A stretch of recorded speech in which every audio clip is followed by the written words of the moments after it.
Hey guys, so this week we are going to look at our punctuation rules, and some of these may be familiar to you guys, while other ones we may need to spend more time on. So we know that we need to use end marks, the period in statements, the question mark is used after a question, and then the exclamation mark signifies excitement or emphasis. We just want to make sure that we don't overuse the exclamation mark in writing.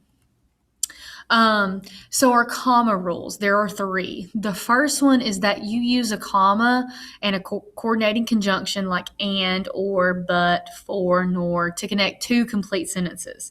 So these sentences have to stand alone. So if you look at the example, Sarah will pass her weekly quiz, and we have a comma and a conjunction, but she must study in order to do well. The highlighted parts of those sentences or the highlighted part of that sentence, they both can stand alone, okay? You don't need a comma with a conjunction if the one or the other side of the sentence is not a complete sentence. So look at the example. Sarah will pass her weekly grammar quiz, but not pass her math test. Not pass her math test is not a complete sentence, so we cannot have a comma there. Another comma rule is you will use commas to connect three or more items. This should just be a review. We went to the store to buy milk, comma, cookies, comma, and bread. You don't need a comma if there's less than three items.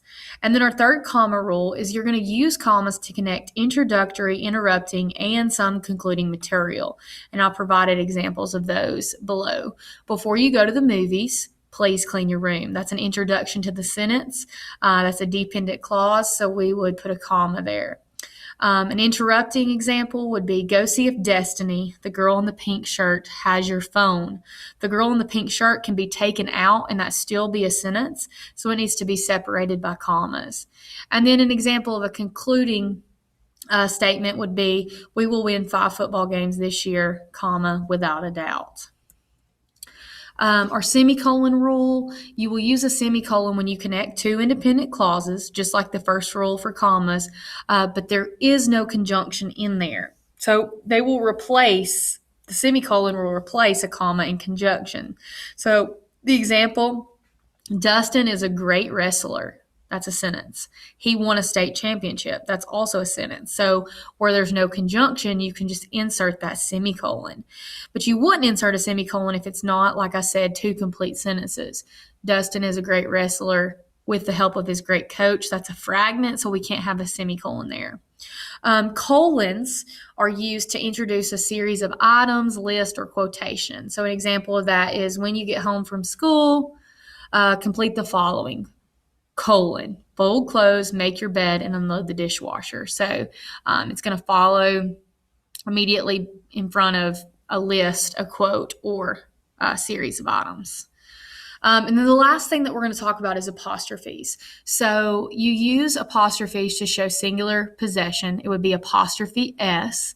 So Jasmine's purse, that's singular. The teacher's desk, singular. The bank's money.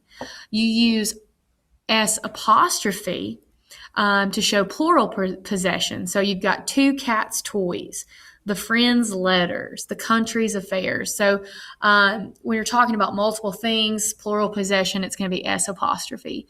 And then we know this, but you use apostrophes with contractions to indicate letters have been removed. So can't, won't, don't. And my recommendation is to avoid contractions in formal writing. You want to spell that out.